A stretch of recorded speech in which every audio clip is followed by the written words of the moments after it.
Welcome to Clearing the Clutter Inside and Out with Julie Coraccio. Every Tuesday at 1 p.m., Julie interviews experts on all areas of clutter: physical, mental, emotional, and spiritual.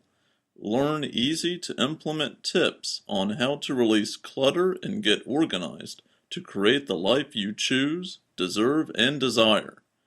An award-winning professional organizer and coach, Julie also shares suggestions to help you live clutter-free for a more joyful and fulfilling life.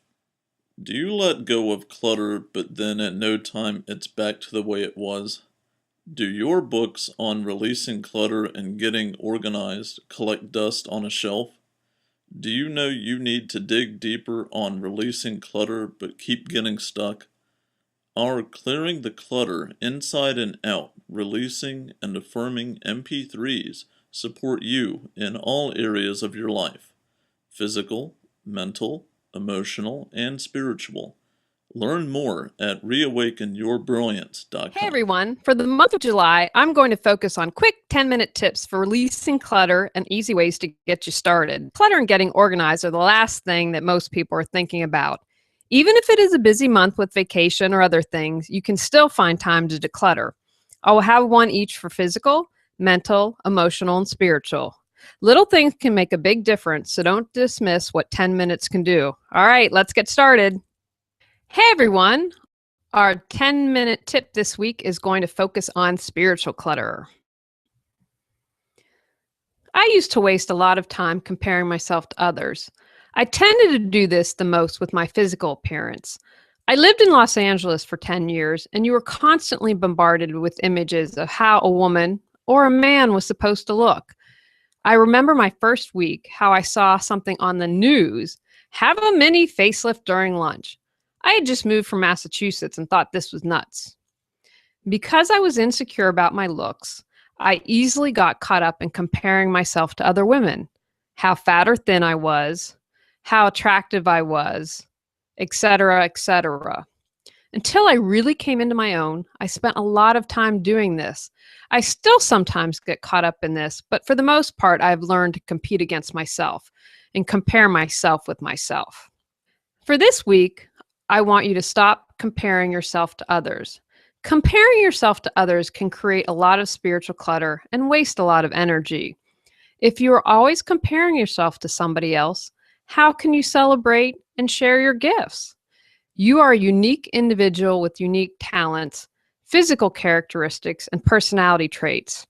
How could you compare that to someone with a completely different set of one-of-a-kind everything? It's human nature to want to compare ourselves to others. I also believe with all the advertising and messages we are bombarded with daily, it's hard not to let that affect us. However, if we focus on others, then that takes away time for focusing on ourselves. We all have our journeys to take and lessons to learn. Even if you are comparing yourself to someone with similar circumstances, looks, skills, etc., you may very well have different journeys and different reasons for having similar experiences. Comparing yourself to someone else is easy. It's a lot harder to do self-reflection. This week, when you find yourself comparing yourself to someone, stop. Take a deep breath. Spend 10 minutes on some self-reflection. What weaknesses could you improve? Or what about yourself would you like to celebrate? When you stop comparing yourself to others, you can see your gifts much more easily and then start putting them to use. As I've said before, I want to live in a world where everyone is following their joy and passion and sharing their gifts with the world. Everyone benefits when that happens. Often clutter represents something else. Maybe it is to fill a need or to keep an emotion buried. Can you dig deeper and see why you may be comparing yourself to someone? What message is your spiritual clutter trying to tell you?